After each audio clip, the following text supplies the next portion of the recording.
All right, good morning and welcome to our 2024 Land Use and Housing Laws Monthly Engagement Meeting. This is our fourth meeting here for November.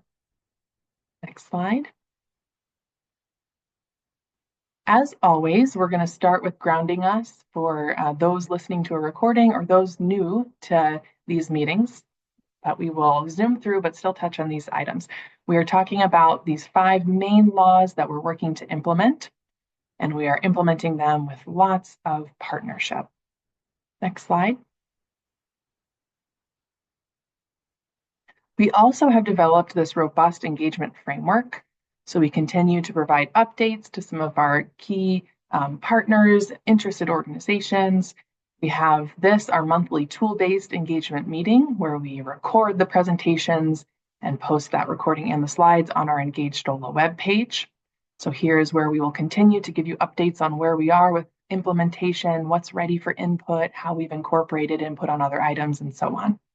We also have our one-on-one meetings, whether they're during our office hours or at other times, continuing with ad hoc presentations and our ongoing web engagement through Engage DOLA. That is being updated all the time with FAQs and new information. So make sure to check it. Next slide. Here's a reminder on tools that we've created to date. Lots of guidance. We published those maps back in September. We published some preliminary menus of information for strategies, and we're very excited about our new tools and getting your input on those. So we'll talk a heck of a lot more later about what these are, but just to flag for you here, and of course you'll get links to these and can access them through Engage DOLA. Calculation tools, best management practices, but more to come. Next slide for now. These meetings are set up following a framework that roughly follows the laws that we listed, yet splits out some topic areas that are shared across the laws. So we will, in an order, mix it up a bit today on you, but we will talk about TOCs, parking, neighborhood centers and strategic growth, housing planning and displacement, and ADUs. Next slide. Last month, we covered these topics here under those headings. So we talked a lot about what we were doing with the housing opportunity goal calculation tool. We gave an update on the parking management best practices study and spent a lot of time talking about the HNA methodology, what it was, what engagement looked like, what we heard through those focus groups, and how we were incorporating that into the methodology. So if you want to hear more about that, that was last month. Go check out the recording, the slides, Engage DOLA, or ask us questions. Okay, next slide for this month. We're going to do it a little bit differently. So we will talk about TOCs. Some notable things here will be sort of updates on how the rollout of that is going, as well as some other sort of nuanced thoughts that have come up.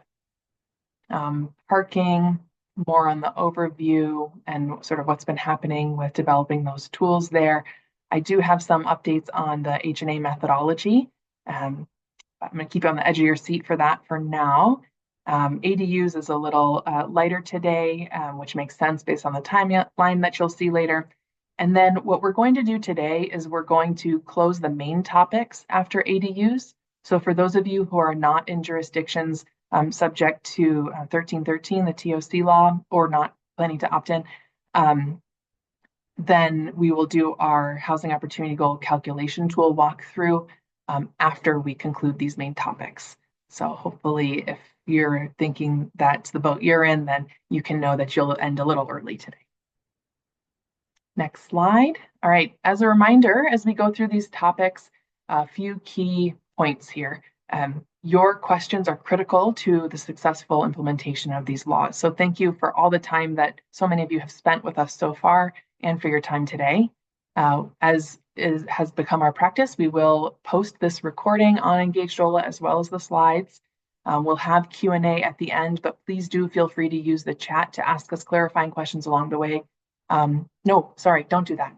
As we talked about last time, the Q&A feature actually helps us best track what the questions are and help us most accurately turn those into FAQs for the website. So please use that Q&A feature, and then we can answer things that way by text or verbally at the end.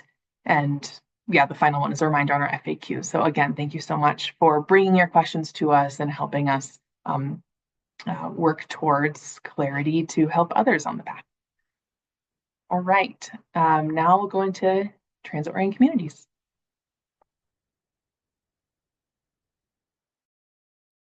All right, I think that's me for the first couple of slides.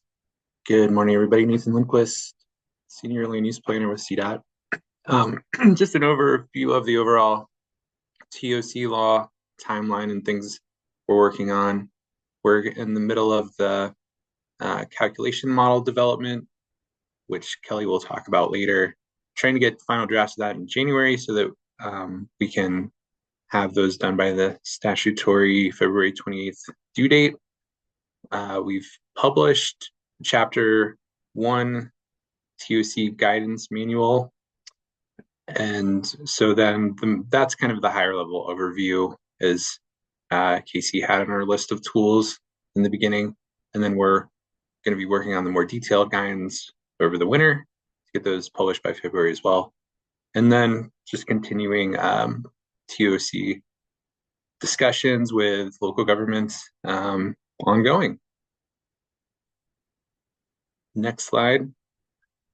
And again, here's just some of those same tools that are in a specific list for TOCs as far as the overviews, the maps and the data, and the guidance, and as well a link to the CHFA State Housing Tax Credit Program page as they start to roll that out for these transit areas.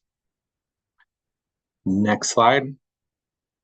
One other just quick thing we wanted to mention that's been coming up and we're working on is one provision in 1313 that discusses insufficient water supplies.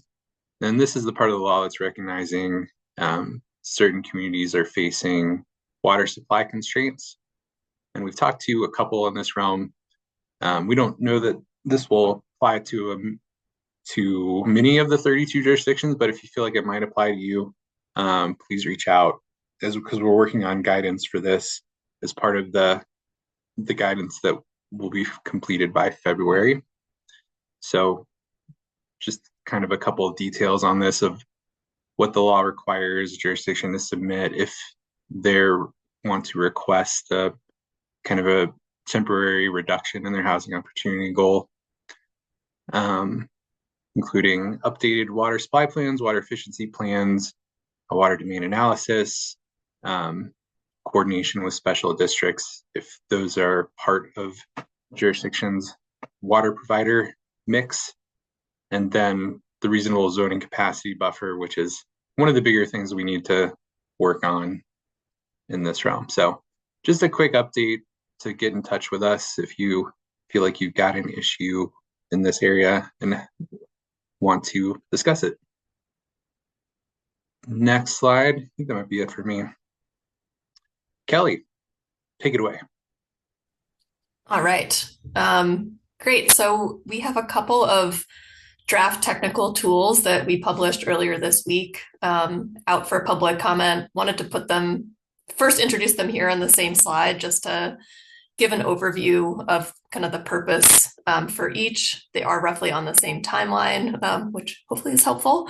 So the first tool is the Housing Opportunity Goal Calculation Tool and Guidance. And the purpose of that one is really to provide consistent guidance and a format to identify and report exempt parcels and calculate the housing opportunity goal for the upcoming preliminary report due next June from transit-oriented communities. And so that draft tool and guidance is now out. We're looking forward to input. And the final tool and guidance will be on that same February timeline that Nathan mentioned.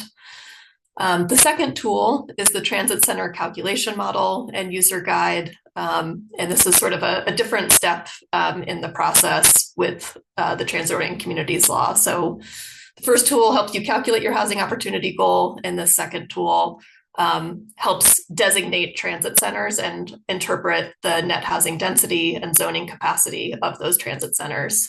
So it's meant to provide a consistent format and guidance for how to test and then submit transit centers towards meeting the housing opportunity goal. So that tool, again, is on the same timeline, is out for public comment now, with the final calculation model and user guide aiming for February. Just so you have the links, these are up on Engage DOLA. So there's updates in the update section on Engage DOLA. For the housing opportunity goal calculation tool, you'll find an Excel spreadsheet that's the actual tool. You'll find accompanying guidance and step-by-step user guide in a Google Doc to help explain how to use the tool. And then this is coming soon. We'll give you a preview today. We're working on providing a parcel data set with some exemptions already marked and calculated, if that's of interest for you all to use in identifying exempt parcels and calculating the housing opportunity goal. So we are asking for comments by December 16th, so we can stick on that schedule to having the final versions ready for February. So we really want to encourage all the jurisdictions that are subject to this law to test it out and give us feedback on how it works, how we can make it better and more user-friendly. We also have the transit center calculation model draft out for public comment. So there's a separate update on Engage DOLA, and on that page you'll find also an Excel spreadsheet and a link to the Google Doc with the user guide for how to use that spreadsheet. And just this morning we posted the webinar recording that we did earlier this week. That's a walkthrough of how to use that tool. And again, same timeline for comments. If you can get us comments by December 16th, we would love it if you try it out, even on 1 or 2 zone districts that you're thinking about designating as transit centers. Let us know how it worked for you, how we could make it better. We would really appreciate that. And we're also happy to meet. So please feel free to reach out to us if you'd rather set up a meeting and walk through how to use the tools for your jurisdiction. Okay, that's it that we have for the Transitory Communities Law. We'll come back to the Housing Opportunity Goal calculation tool walkthrough at the end, but I'm going to talk through just a couple updates on the minimum parking requirements law. Just a reminder of our timelines. We did publish guidance, is that last month or 2 months ago? I'm losing track now. And now are working on the parking best practices report that is due at the end of this calendar year, which is out for public comment now. And then the parking compliance date for local jurisdictions is the middle of next year.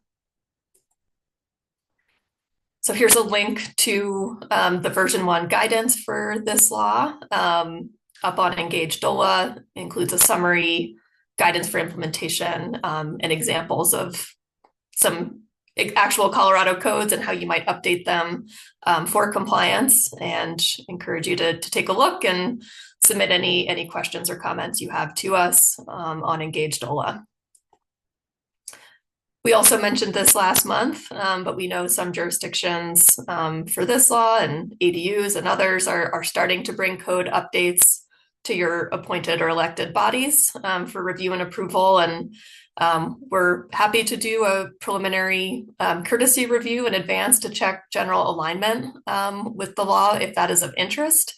So please reach out to us, let us know your timeline. We will do our best to accommodate. I think the main update since last month is that we do now have a draft of the parking management best practices study. HB 24-1304 directed the state to create this resource to support local governments with implementing best practices and managing parking demand and supply by the end of this calendar year. And so we did a bunch of focus groups, we did a survey, did a big literature review of what's out there, and looked at different best practices in Colorado, and have come up with a first draft of this report. The timeline on this one is short. We apologize. We have to get this out by the end of the year, so we are asking for comments on Engage DOLA by December 2nd, so that we can incorporate them into the final. And just wanted to say we so appreciate everyone who participated in the survey and focus groups, because it really helped us uncover some great examples from Colorado that we could use in the report. So yeah, please feel free to reach out if you have any questions on that one. And I think with that, I'm passing it to Casey. Thanks, Kelly. Great summary. Okay, next slide. Let's talk housing planning. So we remain in this section of the timeline. You'll need to have a little patience on the Displacement Risk Mitigation Regional Resources Study, but our current focus remains on this HNA methodologies development and displacement risk assessment guidance. So I plan to give you the updates today. Next slide.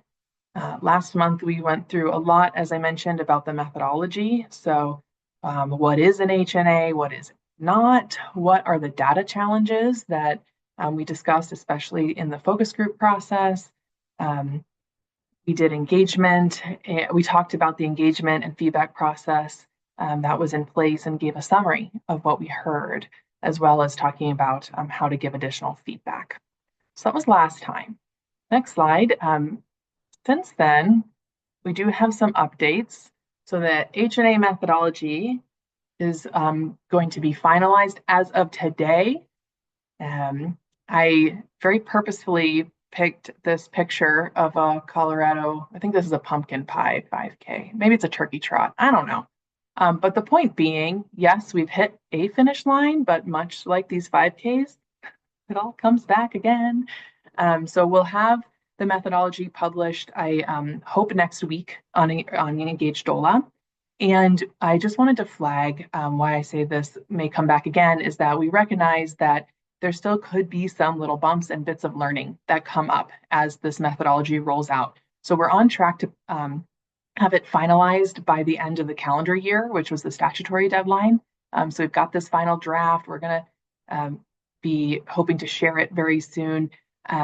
But I just wanted to mention that we do recognize that if you encounter any lessons learned as you're using this methodology, please do continue to be engaging with us about what you're thinking and whether any tweaks would be helpful. The idea is hopefully not to do some kind of revamp all the time so nobody knows who's on first, but rather just wanted to mention, as always, we're open to helpful refinements and to make sure that our tools are as supportive, user-friendly, and outcome-oriented as possible. So that leads us to reviewing pre-existing HNAs. We do plan to do outreach to communities that we're aware of who have pre-existing HNAs, but I really wanted to hit hard on this piece because by the statutory language, we must receive pre-existing HNAs to review for conformity to this methodology by the end of this calendar year. So that's why we'll be reaching out to those we know of. We've already gotten a couple of them, and please do email them to me. We don't have the eventual portal that we'll have at some point in place yet. So for now, we're just going to be using email, and for now, that'll be me. So please do get those sent in.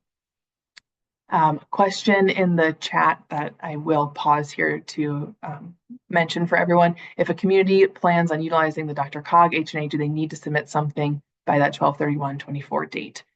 So that sort of depends. Like if you have an additional local HNA that you're curious about, I would say yes, please do. But if you plan to rely on the regional HNA that DRCOG completed, yes, we are continuing to talk with them about the conformity of that regional HNA.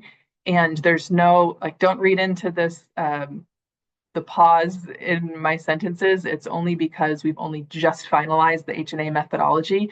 So I hope you understand that we can't say with confidence that we're done. All I can say is that we've been in continual discussions with DRCOG, and so we're working hard on that. So to restate, because that was a lot, if you're in the DRCOG area and you want to rely on DRCOG's HNA, you don't need to submit theirs for it to count for you. We're already talking with them about that. However, if you have an additional local HNA and that you're curious about, we'd be happy to receive that as well. although that's sort of an aside. Okay. Oh, Shaq, good question too. Do you want anything specific in the subject line? Flagging a pre-existing HNA? Yes, please and thank you. I'm sure I'll be able to figure it out if you forget, but if you remember, yes, anything related to 174 housing planning, pre-existing HNA for review, anything like that would be very helpful. Thank you. Okay. Next slide. Regarding displacement risk assessment guidance, we have kicked off that process. It is, but this is going to be, as we discussed last time, a bit of a whirlwind because of the statutory deadline. But we have a plan. So to get us there, last time we talked about how we're going to have focus groups for engagement to inform the tool and as directed by statute, of course. So we have now sent out invitations for those meetings where we can get start getting that input. And as a reminder, we are getting the input alongside developing the draft, which is different than how we've done other tools. We've created a tool so that you have something solid to react to, and then we've incorporated your feedback. Because of the timeline, this one's just a little different. We'll have to be sort of more collaborative in the moment in that way. So we're on track with that process. We're hoping for a draft in early December, but if you recall from last time, we plan for that to be a relatively final draft because we'll be sort of creating it alongside the feedback process. But for that draft, I wanted to mention a couple things. These second two bullets here. Not all of the indicators listed in the legislation as potential indicators will be included because of the complexity with some of them, data availability, and variations across local governments. So while that doesn't mean that they are necessarily not to be looked at or will not be incorporated later, because to this final point, our final displacement guidance will be a basic guidance document, sort of a floor approach, if you will, so that we can hit that deadline. And then we plan to release additional guidance to take things further for those communities who want to in 2025. So again, all of this, the structure of this, as well as the initial, well, I'll call them the initial outputs, are all related to this quick timeline with a plan to supplement in 2025 so that we can continue to support those communities who are working further in this space and wish for more guidance than what will come out initially. We've got you at some point down the line. Okay, next slide. A few comments on accessory dwelling units. Let's go to the timeline slide. So as you see, we're in November here, 2024, with nothing in these boxes. So much like last month, we're going to do some reminders because just because our box doesn't in this timeline doesn't have a lot going on doesn't mean there aren't things happening. So next slide. We do have our guidance posted on the Engage DOLA site. So for those communities, as you each at different points in time start to take a look at the local laws that you have in place and start engaging on that, please do consult that guidance. It includes a summary of the law, thoughts on implementation, and examples of local code and how to make modifications. If you have any questions related to that guidance or anything with the ADU law, please do submit comments on the guidance or questions through Engage DOLA. Next slide. And another plug for the courtesy review. So as we discussed last time, if you're ready to take modifications to council, we are happy to do a courtesy review of that for a sort of big picture look at how that's shaping up. We're hoping that we could have at least 2 to 3 weeks for that. If you're worried though, just reach out as soon as you can so we can help you as best as we can with the time available. The update for this month that I would add to that though is that we are now beginning to work towards the form and manner documents. So that's language from the legislation. It says form and manner. What that really means is the compliance reporting requirements. So what's it going to look like when it comes time to submit compliance information? Will that be a link or an upload or those kinds of things. Okay, yes, perfect timing, Kelly. So now we're going to wrap up the main topics, but remember from the agenda intro, what we'll do after I make these final comments is Kelly is going to walk us through the Housing Opportunity Goal calculation tool. So for those of you to which that would be relevant, please stay, but for the rest of you, we'll conclude our main topics here. Next slide. The biggest thing that I want to underscore today is that our meeting in December is going to be a recording only, so no live meeting, because it would be on the 27th, and we just didn't think many people would show up. So maybe we wanted some time with families too.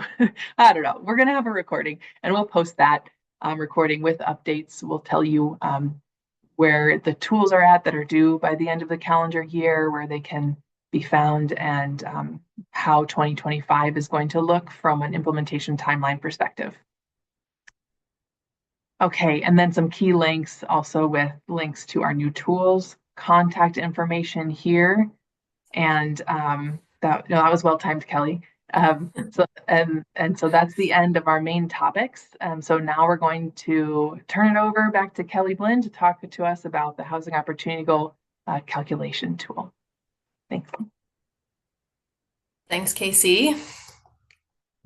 Great, so I'm going to start this walkthrough of the Housing Opportunity Goal calculation tool. I'm going to start in some slides before showing you the spreadsheet and how to use that. Just a duplicate of the slide from earlier where you can find this information for yourself, as well as the form to submit comments on Engage DOLA by December 16th. So before we get into the tool, just wanted to point out kind of the statutory language that we're working from in creating this tool. So the statute does specify the Housing Opportunity Goal formula as excerpted here. We've bolded some of the key points that this formula takes the total area of transit areas in the jurisdiction as defined by the transit areas map that's posted on the Engage DOLA page, exclusive of the exempt parcels in those transit areas. And we'll talk a lot more about what those are and how to account for them.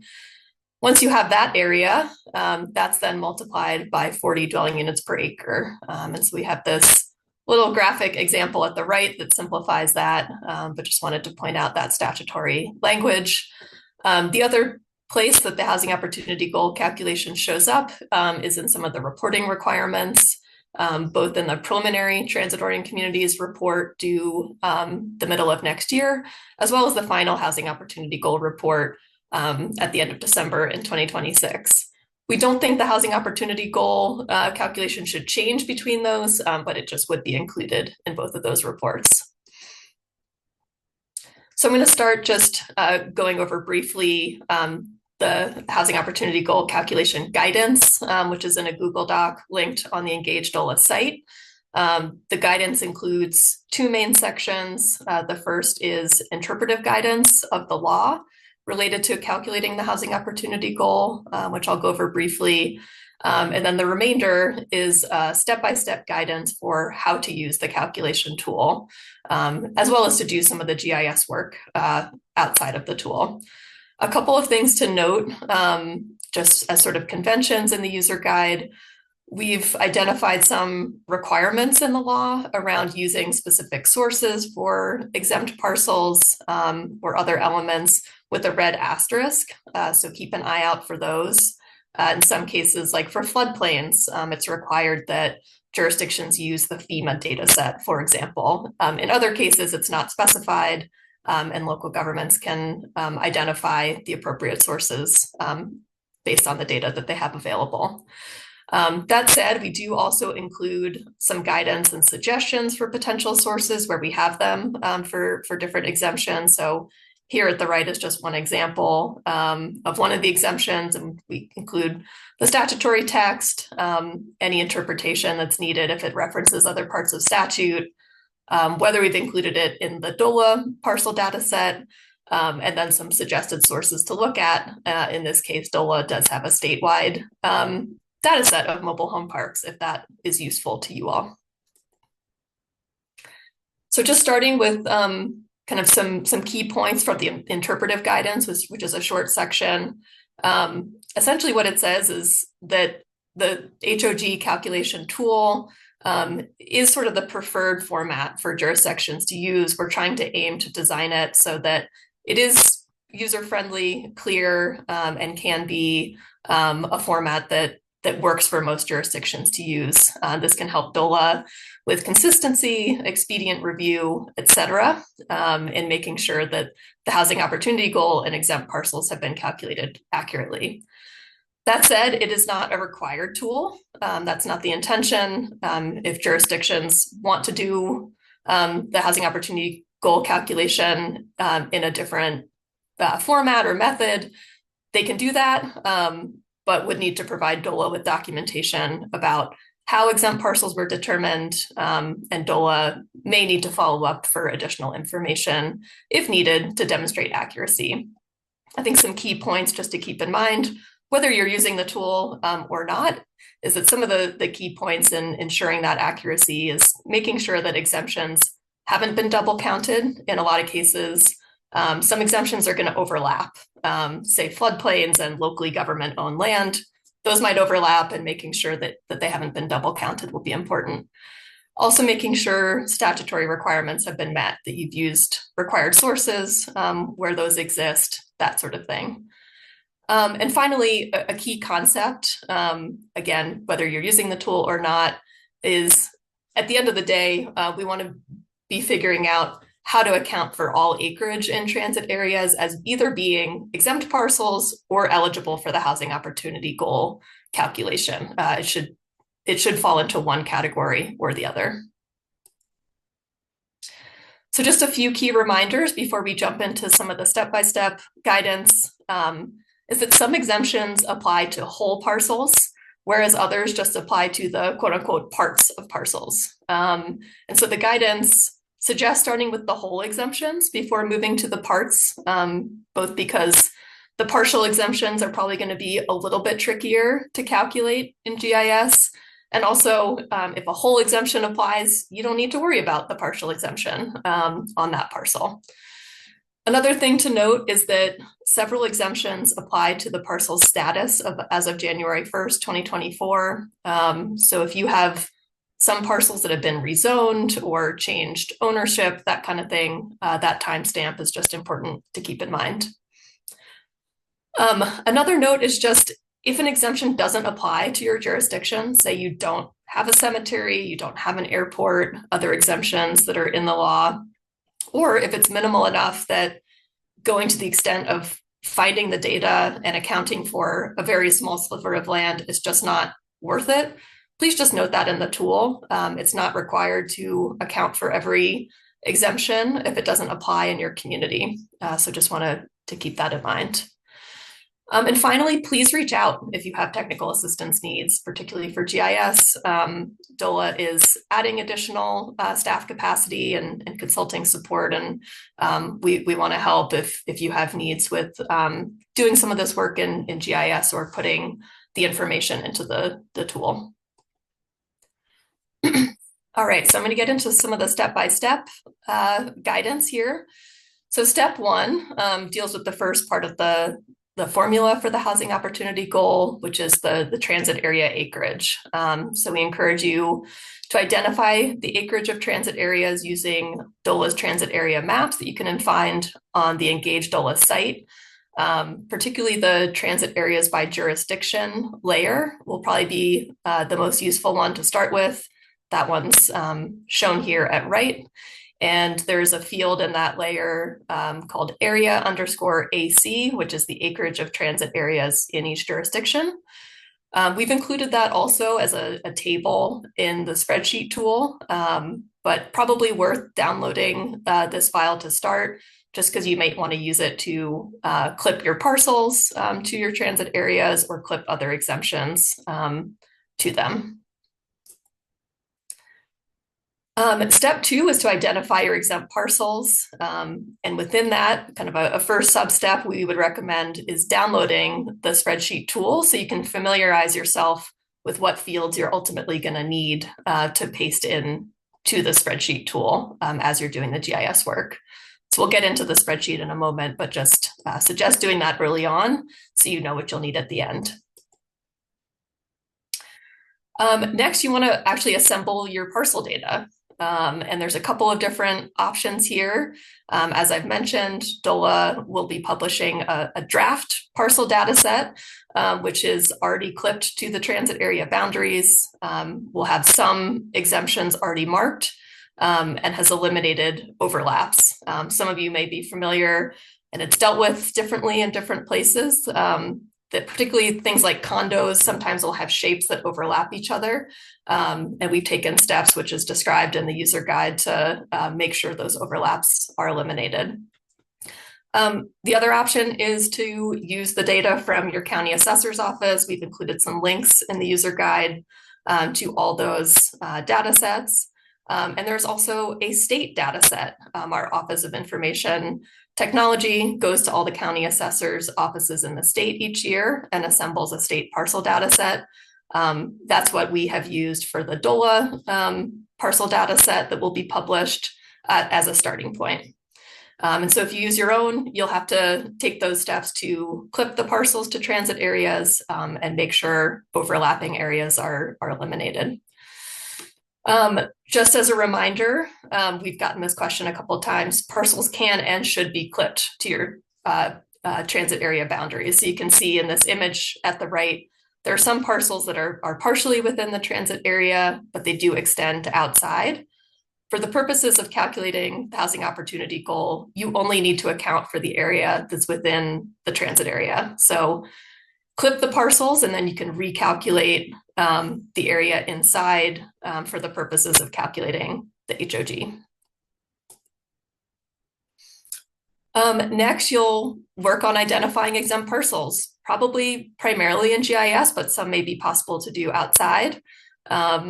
So this is just an example right here of overlaying some floodplain data on parcel data to be able to calculate the intersection. You'll likely use functions like clip, intersect, or spatial join to join other data to your parcels and either flag them as wholly exempt or calculate the partial exemption where needed. Some exemptions might also just be able to be tagged based on, say, parcel ownership information. If it's, say, locally government owned, you might just be able to identify that based on the information in the parcel data itself. Okay, so once you've done your work in GIS, we'll get into the spreadsheet tool. So in step 3, we'll calculate the housing opportunity goal using the spreadsheet. So first, you'll export your parcel data from GIS into some tabular format, probably a spreadsheet. You'll want to make sure your fields are lined up in the right places to then be able to copy and paste all of your transit area parcels, not just the exempt ones, but all of them into the housing opportunity goal calculation tool.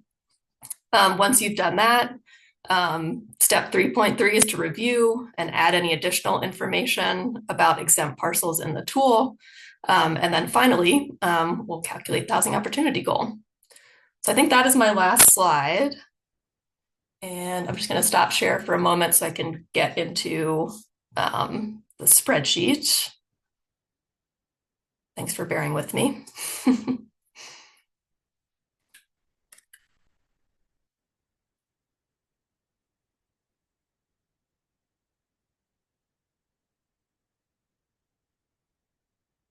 Okay, I think you should all be seeing my spreadsheet screen now.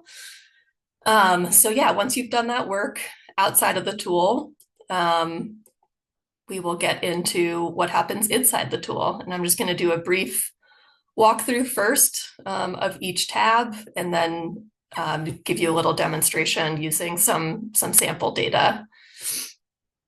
So the first tab is just a little about with instructions that largely mirror the user guide. The important thing to note here is just this legend. So in blue, you'll find required fields, which does say when applicable, because if an exemption doesn't apply in your jurisdiction, then it's not applicable. You can skip it. Then in yellow will be optional fields for things like notes or additional information you want to add that might be helpful either for you or for DOLA when you're submitting it. And then in orange are calculated fields. The next slide is the data dictionary. This worksheet shows the different fields in worksheet 3, the parcel input. It includes descriptions or the statutory reference for each field, whether it's in the DOLA provided data set. And then for all the exemption types, it includes whether it's a full or partial exemption, what type of value it is. And then over here on the right is some information that jurisdictions will fill in once they're done with the work.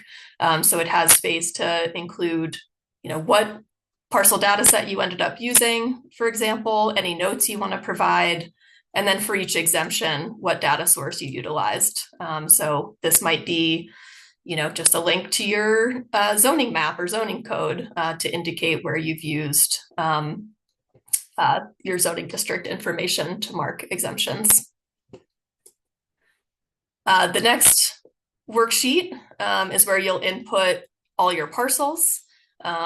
We have the required fields in blue here. You'll at least need the parcel ID, the county name, the area in the transit area, so that recalculated area once you've done the clip, the area that is partially exempt if that applies. And then there is different columns for each exemption type. And that's because we know there's, in some cases, a parcel might be exempt for multiple reasons. And this will sort of allow you to go through and say, mark all your parcels that are exempt due to being in an agricultural zone, and then all your parcels that are exempt due to being in an industrial zone, and go through all the ones that apply for your jurisdiction. And then all the way over here on the right, we go through our parcel exemption types. At the end, we have some special exemption types, which we are still gathering some information on. Let us know if those apply to you.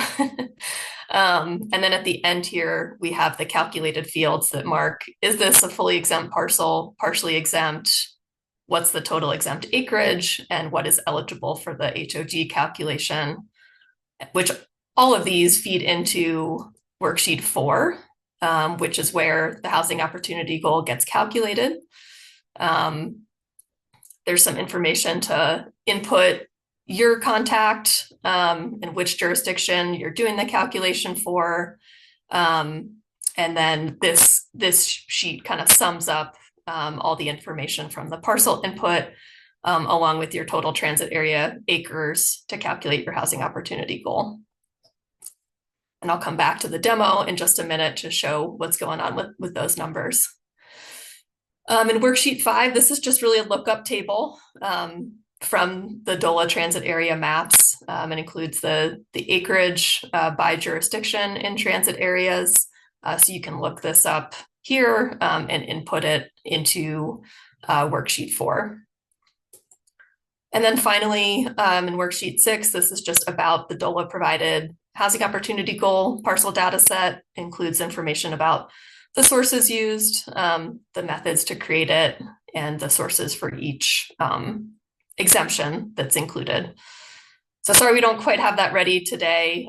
We're aiming to send it out as a follow-up on Monday when we send out the recording, so you all can take a look at that if it's of interest to use. Okay, so I'm going to go back just to show you a little demo here. As I mentioned, you'll probably spend most of your time in these kind of middle tabs, 2, 3, and 4, getting familiar with all the different fields in 2 and making sure you're documenting which source you're used, any notes that you want to provide. Then here in the parcel data set, this is where you'll paste in and make sure your fields align with the parcel ID, county name.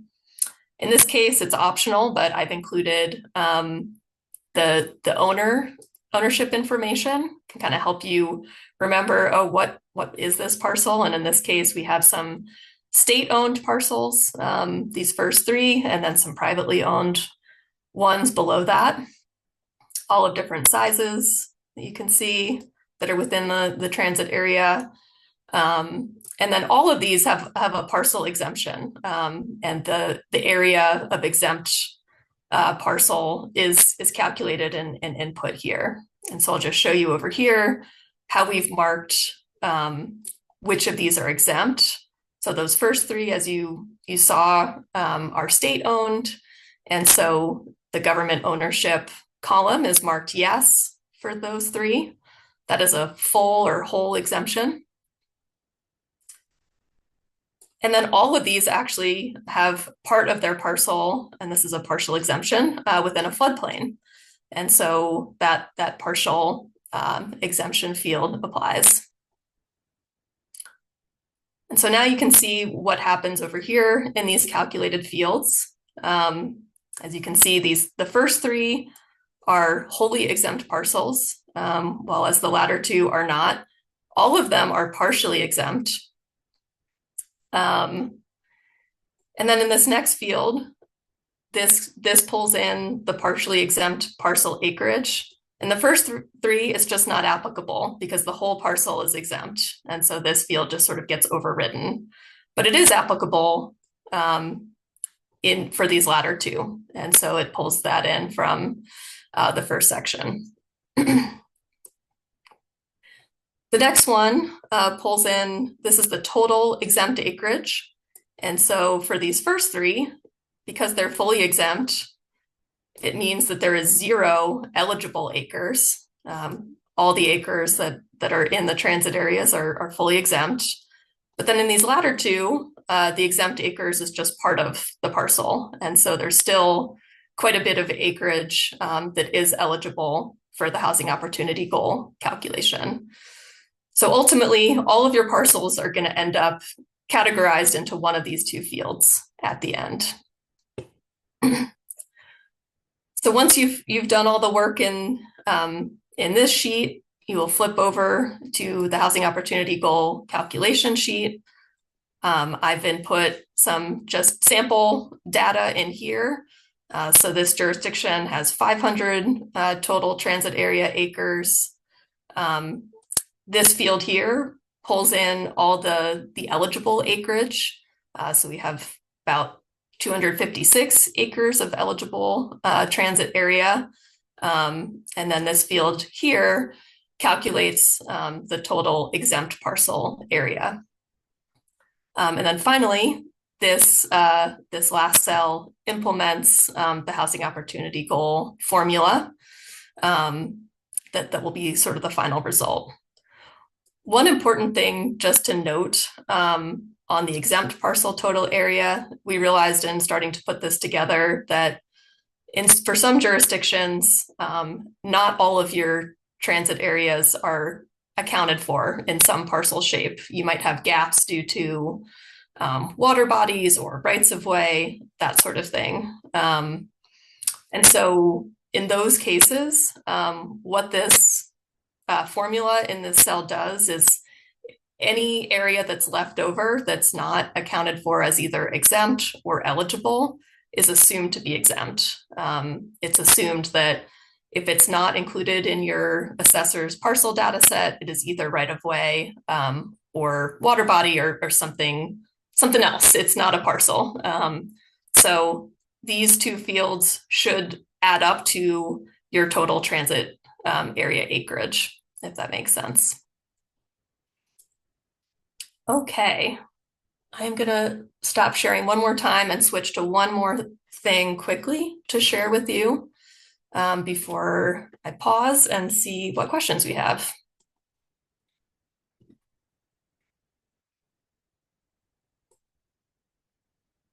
Just want to give a quick preview of the parcel data set that we're working on, as well as some of the exempt parcel layers that we'll publish, just if it's helpful for you all in doing this work. So we've actually already had this information out there, the walkshed areas. So that'll be in this exempt parcel layer bucket on the maps. We also had this data set from our Department of Personnel and Administration of state-owned parcels that you'll be able to find and make sure are marked in your data set. And we've clipped the floodplains and floodways to the transit areas. So we will continue to add other exemptions as we have them, and certainly welcome thoughts on if it's useful for us to continue to provide information like this for you all. Then you can see this is just a kind of draft version of the housing opportunity goal parcels. So these are clipped to the transit areas. I've turned on the floodplain exemption just so you can see it. You can see how the floodplains are kind of overlaid on there. And for each of these parcels that touch a floodplain, their area of exemption is calculated. So let's see if we can take a look at one of these pop-ups. I think it's not showing, but anyway, this information will be available to you all. I think we would love input on, we've included a few exemptions to start. We can certainly work on adding more over time, but would love input on whether you all would find that useful and which exemptions kind of you're most seeking information on. So I think I will pause there. Thank you all for listening, and look forward to seeing if you have any questions we can help answer.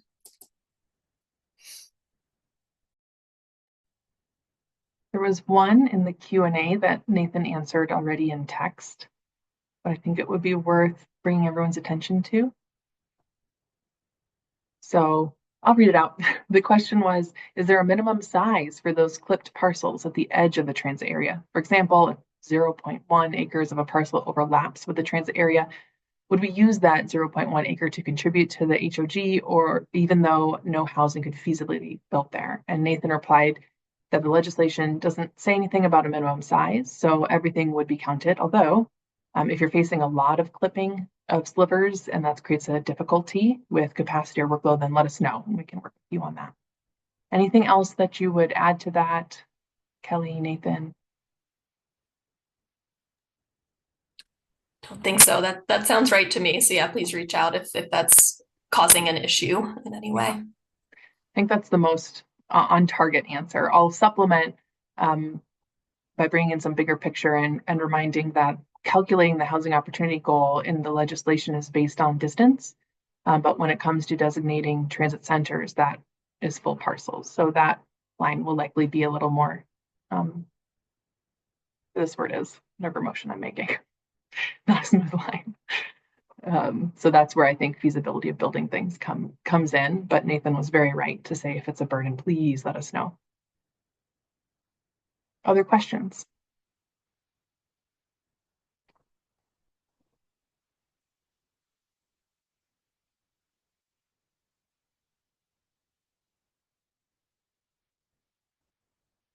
And if you're feeling this question pressure, we have been noticing that people tend to need time with the tool to think about it. And like Kelly recommended, test out some, work with it a little bit and see how that suits you, see what questions come up or issues you run into. That may sharpen up some questions in your mind. And please continue to reach out with those. As we keep saying, we're really hoping to make this tool as easy to use as possible so that we can have consistent review and hopefully lighten the load. So if there are problems with it, let us know early and often.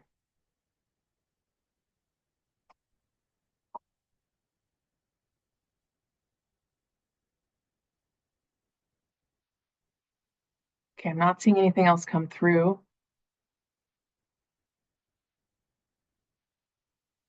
Any last comments then? That either means I was very clear or very confusing. So I'll wait to see how many follow-up questions we have, which please submit things to Engage DOLA.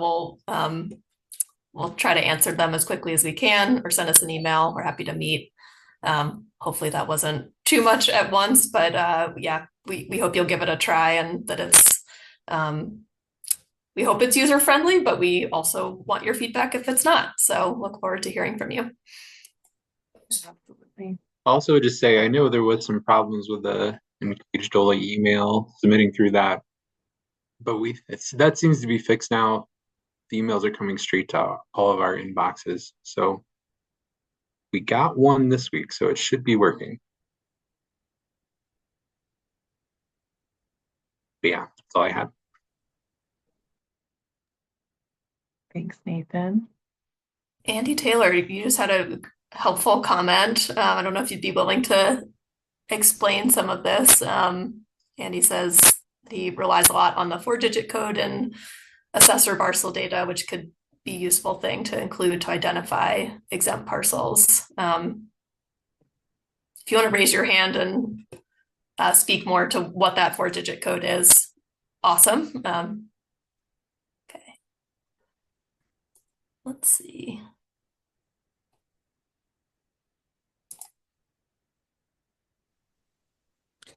Yeah, so I think in the OIT data set, I know because we contribute to that at DRCOG, pulling from the parcel data, all the county assessors are using that 4-digit code.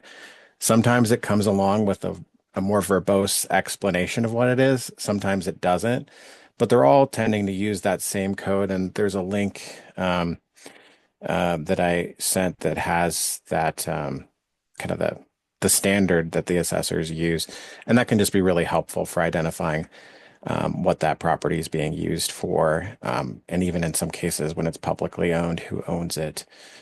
So that can be helpful to kind of do this rather than point and click, try to identify it more by those numbers.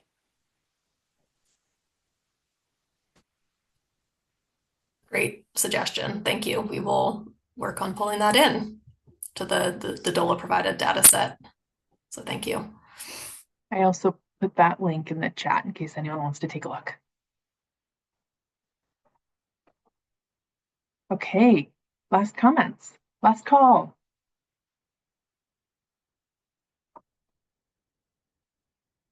All right, well then we will close. Thank you so much for your time and attention today.